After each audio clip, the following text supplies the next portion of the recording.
All right, looks like we are live, and welcome everyone who is joining us live. For those who are watching the replay, thank you so much for doing so. So, I did a sort of impromptu live stream yesterday, mostly to check out and see if another time would work better. But I got some ideas too. I wanted to do some stuff inside of Dimension. And then based on that, I was thinking I could, take that content through Dimension into Adobe Animate and do something with it. So that's kind of what today's scheduled broadcast is going to be about. So we're going to start inside of Dimension with the content we created yesterday and bring it into a new Animate document. So we're not actually going to start with Animate. We're going to start with Dimension. So let's switch over to Dimension. And generally, I have found that, doing stuff in the mornings like that Wednesday morning, 11 a.m. Pacific seemed to work really well. It works well for my schedule. It's not like super late at night like this is. It just seems to work out better. So I think what I'm going to do is shift everything to, be a weekly scheduled stream on Wednesdays at 11 a.m. Pacific from here on. So it should work out for everyone. I like doing the nighttime streams, but sometimes you just want to go to bed. So all right. So here we are inside of Dimension, and this is the little scene that I created yesterday inside of that live stream. And what we ended up doing was just creating like a disc to make a groundscape. We built out some little crystals here, a little cluster of crystals. We built a small pool of water and also a cluster of trees. And of course, there's a little pyramid back there, and we've got some lights going on. So what we're going to do now is export this for use inside of Adobe Animate. Now, a lot of people don't know, and let's pop over to Animate for a moment so I can explain this. So inside of Adobe Animate, usually people think of it as just either, targeting stuff for Swift or HTML5 canvas, right? Some people use Air as well. However, if you go to more presets here, you can find a number of beta document types. So up top, you'll find these different platforms here, 5. So you get HTML5 canvas for targeting the native web. You've got ActionScript 3, which a lot of people use for motion design and animation to export as Swift or video files to bring into stuff like After Effects and Composite. And then you've got Air for desktop, iOS, and Android, which you can use to create applications and games for those platforms. But down below, you've got 4 beta platforms. You've got WebGL, GLTF Extended, and also Standard. And the difference between these is that the standard GLTF format will actually produce content that can run in any standard WebGL GLTF player. So something like Babylon.js, 3JS, something like that. The extended version is more geared toward creating non-standard, but sort of like extended. So it's built upon the standards for GLTF, but it's got extra stuff in there for interactivity, extra stuff for motion, extra motion, and things like that. So it extends that standard. You've also got VR Panorama and VR 360. So these are virtual reality formats. And the interesting thing is that all 4 of these are actually based on WebGL, and they can all use GLTF or GLB file formats within them. What I'm going to try first, and again, this is just playing around, as the title says here, or playing with Dimension and Animate. So I just want to play around with this, and I'm going to first just go into the VR 360 beta, and let's make the width of this, 2,000 pixels, and the height's going to be 1,000. Should always be like a 2-to-1 ratio when it comes to 360 stuff. Frame rate's fine. Let's go ahead and create that. And let's dim the stage a bit, because I don't need that light in my face late at night like this. There we go. So if we look over here, if I choose File, Import, Import to Stage, here's my downloads folder, and you can see here's a bunch of stuff that I've done in previous episodes, right? So I've got my little Creeper PSD file that we created initially inside of Fresco. We've got the ANA file of the Creeper rig we created, the FLA, all this other stuff. We also have the Behance dimension file. Now you can't open a dimension file directly inside of Animate. However, if we look at all the formats that we can open up and import, one of those is GLB. So Dimension can actually export GLB files. So let's go back to Dimension and make that happen. Hey, Kevin, how are you? Thanks for joining in. My chat was a little bit below my screen here. I've got like a couple of displays going on, and I wasn't quite down there, so I hope I didn't leave you hanging there with your greeting. But welcome. So let's pop into Dimension. So again, got this neat little scene that I created yesterday inside of my live stream. And what I want to do is export this.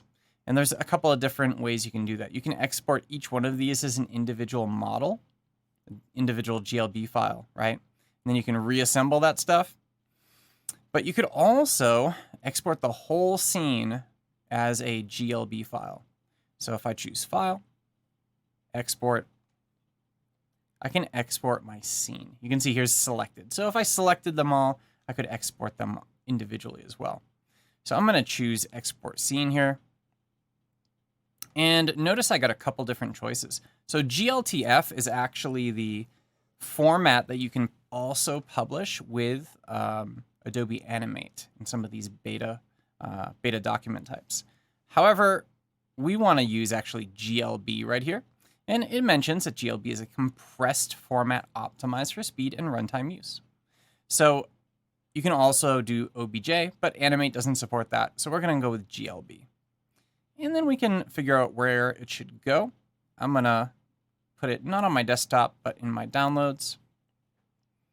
And I'll just call this scenic.glb and save.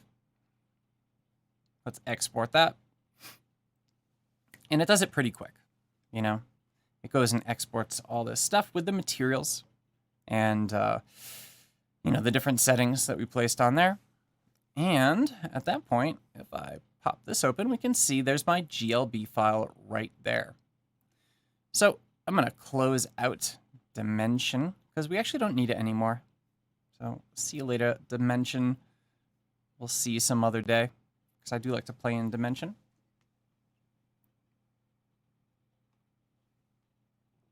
And now we have Animate. So again, inside of here, we can now choose that scenic GLB. So I did a file import from Animate, and I browse to my downloads and find that GLB file. So let's go ahead and hit open. And it's a little weird how the GLB stuff works inside of Animate because the stage itself, the document stage, is not, it's not made for 3D. So we get this little placeholder here that basically it's like, hey, I'm a little GLB placeholder. And that's fine. That'll work. Initially, let's go ahead and save this guy. I'll save it in my downloads as an FLA file, which is an Animate document file. And what should I call this?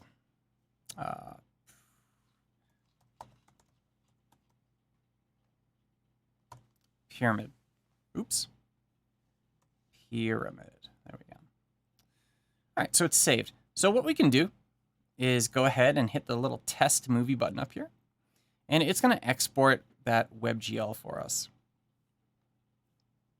And let's pull it into view here. All right, so here is our scene, and it's actually been exported to the native web, right? And if I move around my 360-degree sphere, I can kind of see where that lives, right? So I can move it around. It's not exactly made for kind of what we're doing here, but it works out pretty well.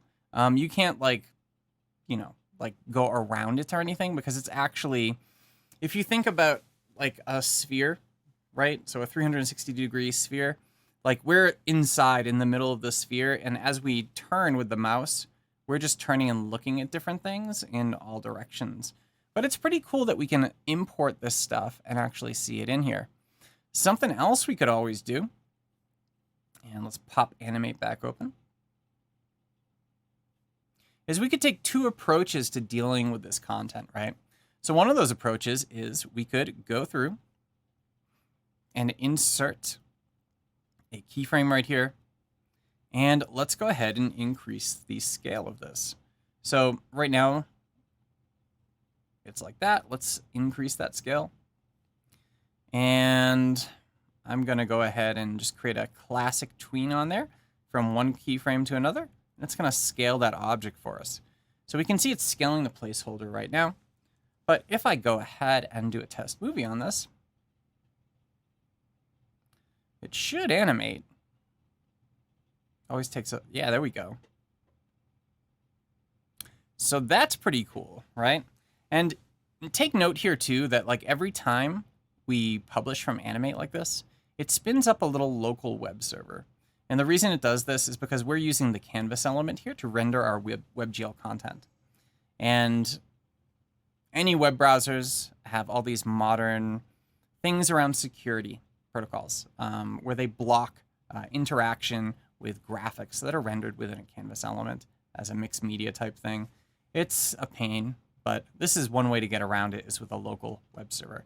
So what I'm saying is, like, if you open up the HTML and the JavaScript and all the rest inside of your web browser directly from Finder, that's just not going to work, right? So another thing we can do, of course, is change the position of this. So let's try to make it so it kind of zeroes in. We zoom in on the scene. Go ahead and export once again.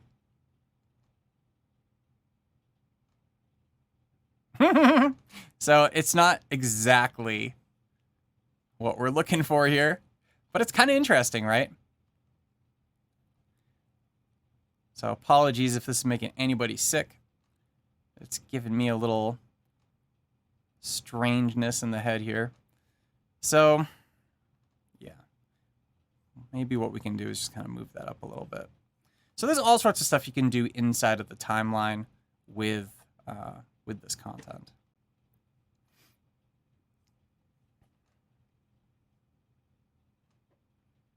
Yeah, that's working out pretty good. And of course, you can do this with like regular WebGL stuff too.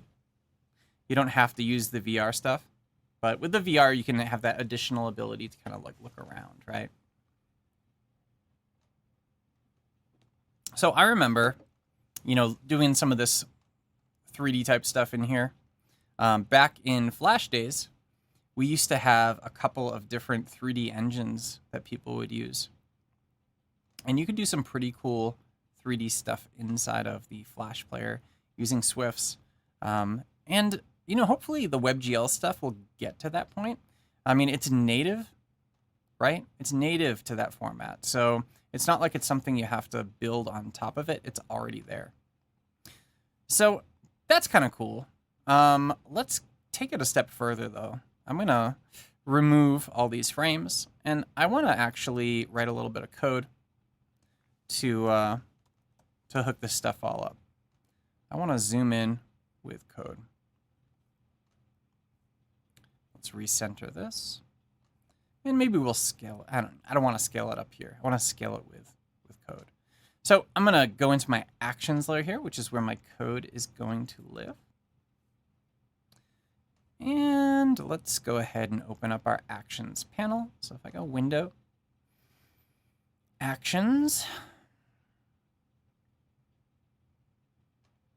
And I kind of wonder, with my actions panel, where is it?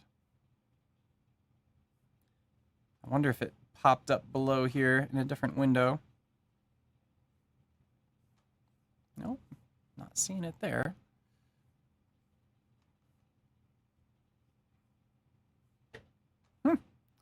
Oh, well. We'll try to find it again. Window. Action. Well, it should be somewhere here.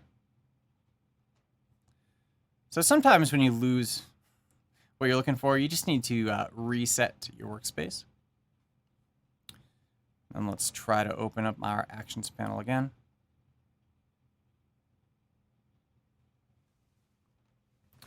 Where are you, actions panel? Oh, there it is. It is way down my other screen. Of course it is. I don't know why that reset didn't take, but it didn't. So there we go. There's our actions panel. Now, right now, if I start typing stuff in, it's pretty small.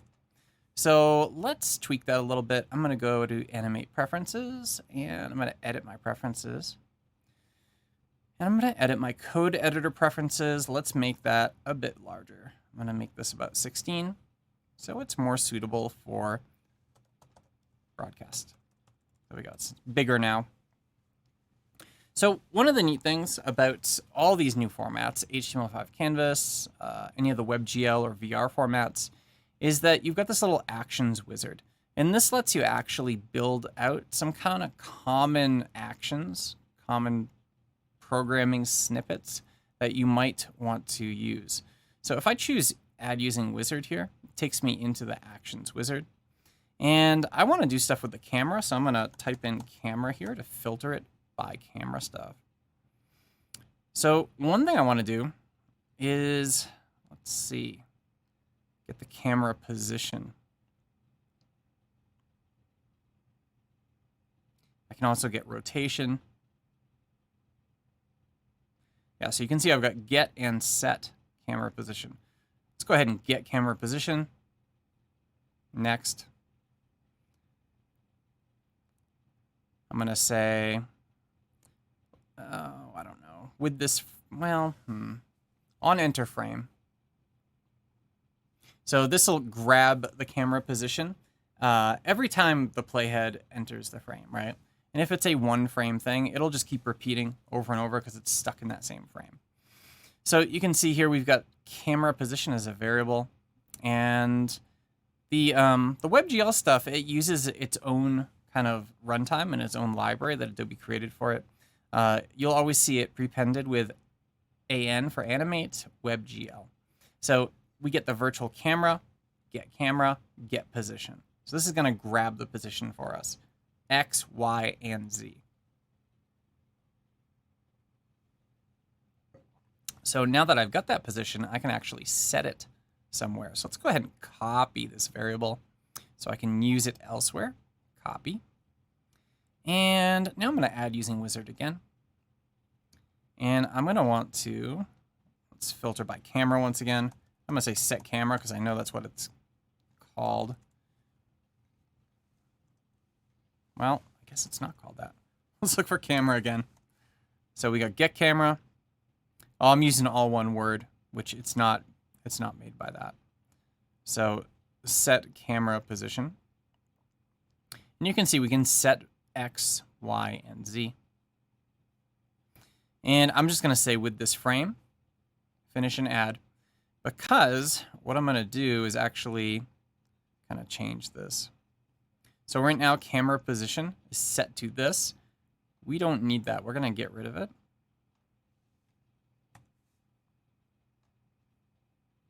And I'm going to copy this guy here and actually get rid of this whole code block as well.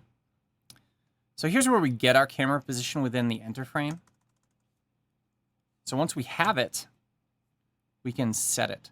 So here we're going into the virtual camera, getting the camera object and saying set position, and then passing in camera pause, which right now is just, it's not going to do anything right now because it's getting the camera position and then it's just resetting it over and over and over again. So it's not going to do anything. So what I can do is say, you know, right here, we can go X, Y, Z, as it says right here. So let's get position. And then I can change camera position X, Y, and Z. So let's set camera position dot Z. And we're just going to set that equal. Oh, I wonder if I can do a plus plus on here. Plus plus is kind of shorthand for the current camera position, +1. And since we're in a little loop here, it's going to go ahead and add 1 to the Z camera position with each time we enter the frame, which our FPS is set at 24 frames per second. So it's going to do it pretty quick. Let's go ahead and see if this blows up or not when I test it in the web browser.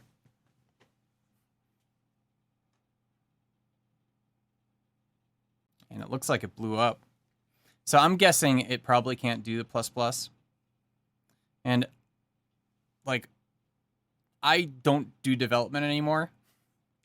I don't write code anymore. I'm just playing around with this. So, you know, I haven't done a lot with the code when it comes to WebGL or VR. Just the basics. So I don't know what I'm doing, right? Let's go to Developer Tools. And the console should show us some problems. Well, not exactly. No. It's interesting.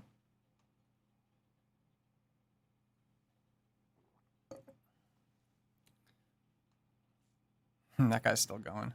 All right, let's close him out and go back to Animate and see what might be the problem.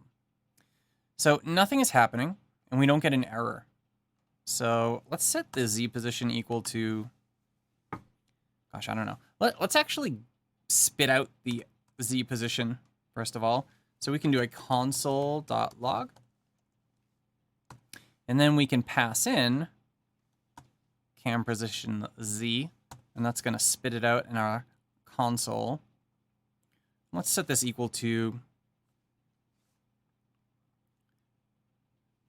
this sort of thing might work. And again, I'm not clear of the syntax. Camera position Z +1. So that's kind of the longhand for what I was trying to do before with the plus plus.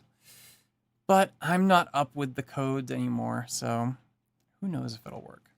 Let's go ahead and save. Republish. Let's see if anything happens. Nothing happens. So this is one of the cool things. Like if I refresh on this page, I can see.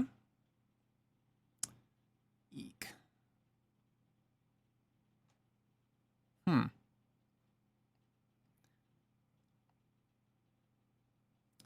Very weird. I'm not really seeing anything breaking necessarily. There's some warnings, but well,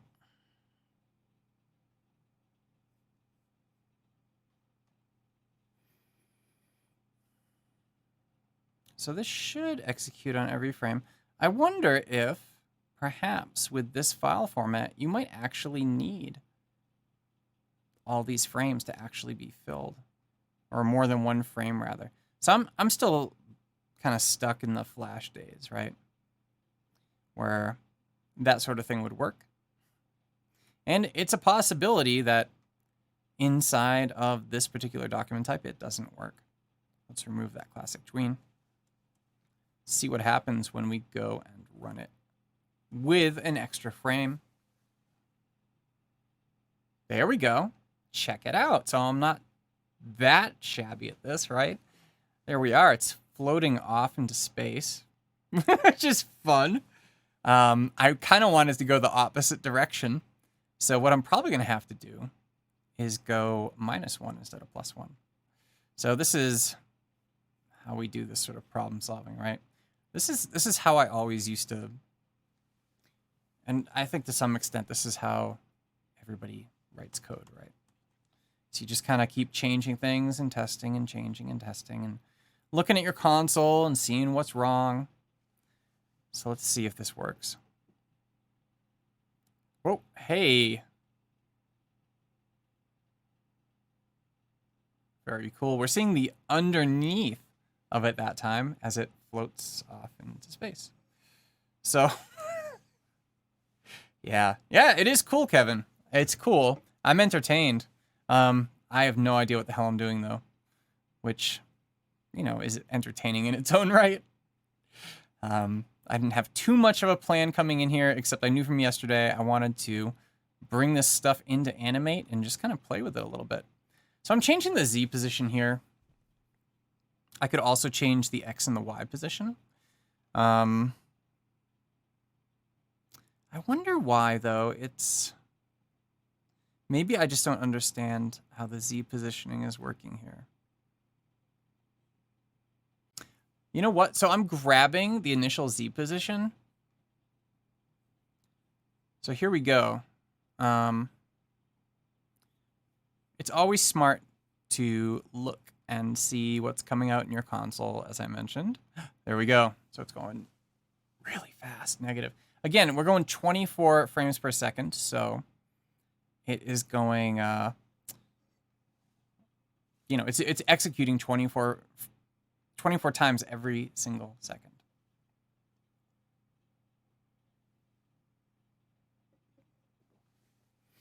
It's really interesting, though, how it kind of starts in front of the thing and then sort of...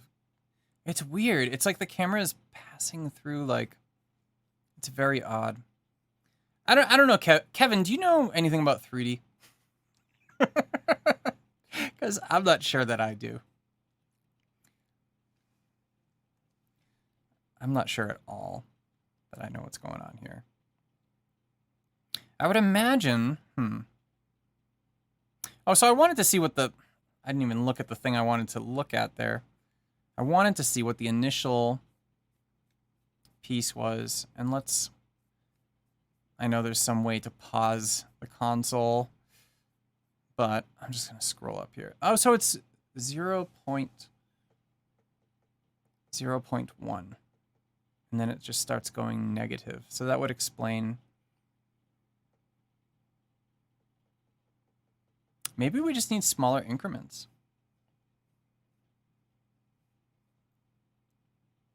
See, this is something I always kind of wanted to get into. But I never really had any, you know, real work around it. Which, if you don't have work around something, I mean, of course you can choose to do stuff separately. Gosh, that's so cool. This is my favorite one, where it's just floating away. That's great. It's like really calming, especially like late at night like this.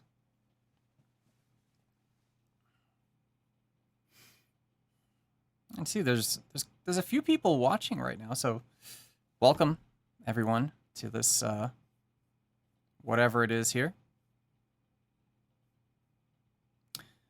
So I wonder if I speed this up. Actually, if I go negative with this, and then I look around a little bit, I wonder if that's going to help things. Because I keep forgetting that I am in a VR environment here. Oh, there we go. So, hey, guy. Come on. Oh, he went past me. So we're in a 360-degree environment, and... You know, oh, here it goes again. This is so interesting. It's going to zip by. There we go. So it just kind of keeps going around this whole sphere that's around us, right? So I suppose that's where it might make sense to actually do this in a non-VR environment. There he goes. So let's do that. Let's try that. And I don't want to go too long here. This should be a quick stream, but it's something I definitely, you know, like I was saying, yesterday when I was in Dimension and playing with this stuff, oh, look at that. Woo! You know, I had the thought like, you know, because of course I know Animate very well, and I know that it supports GLB files and so forth. And, yeah, I mean, I just wanted to play with it. basically.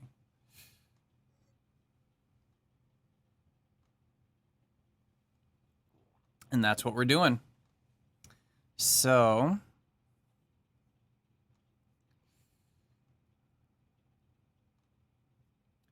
yeah, I wonder if anybody's ever done this weird stuff on a Behance Livestream before. I'm guessing probably not. So if I want to make this, you know, an actual, just plain old WebGL type document, let's go ahead and do a file, convert to, and you can see there's lots of different target platforms in Animate. I'm going to convert this to WebGL GLTF extended because that lets me code it. Put that in my downloads. So what happens whenever you convert stuff inside of Animate is it converts like all the animation. It converts all the objects. What it doesn't convert is it does not convert the code. So anything that's code, it will not convert it. However, I have a pretty good hunch that this code is still going to work just fine because it's all based on the same engine. So let's give it a whirl.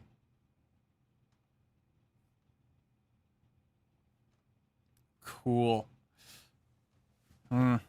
Yep.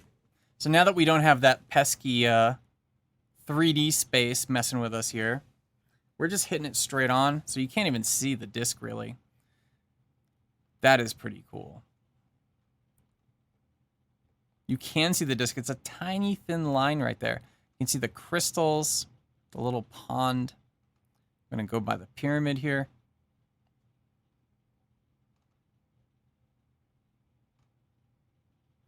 Of course, we don't have any control. We'd have to write control into the engine to be able to go around and everything. And there it goes. You know, it's gone now. That is pretty cool, though. Let's actually go ahead and make a little tweak, though. So inside here, let's put this a little bit lower to see if we can't just fudge it that way. There we go. Look at that.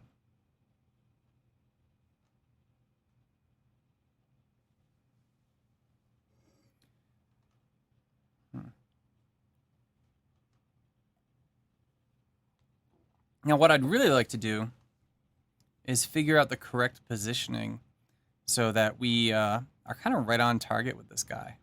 And we just go right into that pyramid. But that's going to take a bit of trial and error, I think. Because I'm just going to move this guy up little by little each time. And, you know, we'll see what happens.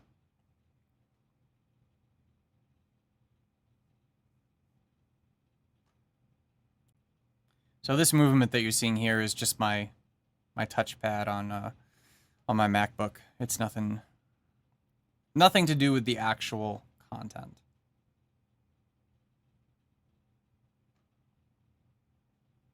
In case anybody's wondering, that texture, that material that's on the disk is a salt lamp that's in my office at the university, which I'm moving offices soon. So I need to make an appointment to go and retrieve my personal items from there so I can get a nicer office, which is always good. Of course, I haven't been in my office since March because of this plague, but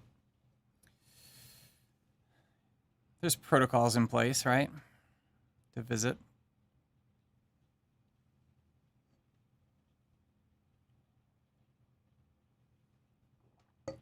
All right. So I could fudge with this all night long if I wanted to. I don't think I want to. It's 10 o'clock where I am. And if anybody's watching on the East Coast, it's like midnight. Actually, it's like the next day, right? It's 12:03. Yeah, thanks for stopping by, Kevin. I appreciate the support. And it's always good to see you around, even if we can't say hi in person in California or wherever else we might be holding any events in the future, right? So, cheers.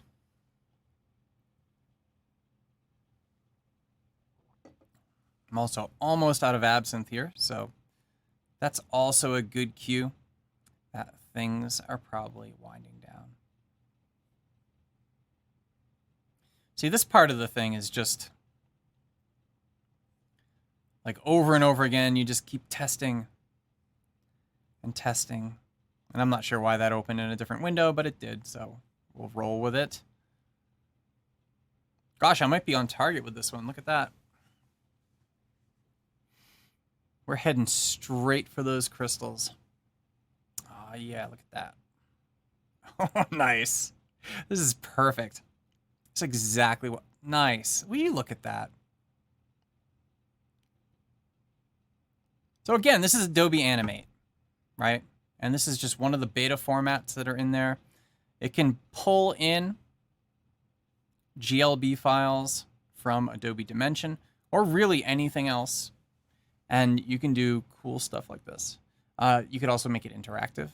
I'm just having a little script run to zoom the camera in, which, in case you don't know, Animate does have a camera now, and it's had a camera for a few years now.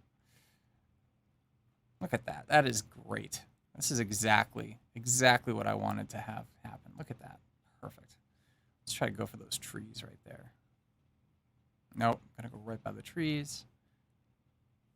I mean, you can think of the things, if you knew what you were doing, instead of me, where I'm just kind of like messing around, you can really think of the different projects that you could make with something like this. And of course, that's one of the strengths of, you know, Adobe's products, is that they do tend to work together. I think this is just sort of like a happy accident that Dimension and Animate both can use GLB files. However, happy accidents are happy, so we don't complain. All right, that's cool. I'm not going to be able to top that, so have a nice evening, everyone. And again, I'm switching my time to Wednesdays at 11 a.m. Pacific. So I'll see everybody next Wednesday if you care to show up, if you're free. If not, we always have replays. And anybody who's watching the replay, of course, thank you for taking the time. And I hope you get something out of it and, you know, play around with Dimension and Animate together, because they work together pretty neat. It's not something you're ever going to hear from official sources, right? But they work well together. Animate is an awesome piece of software, and more people should use it. So, later. Thank you.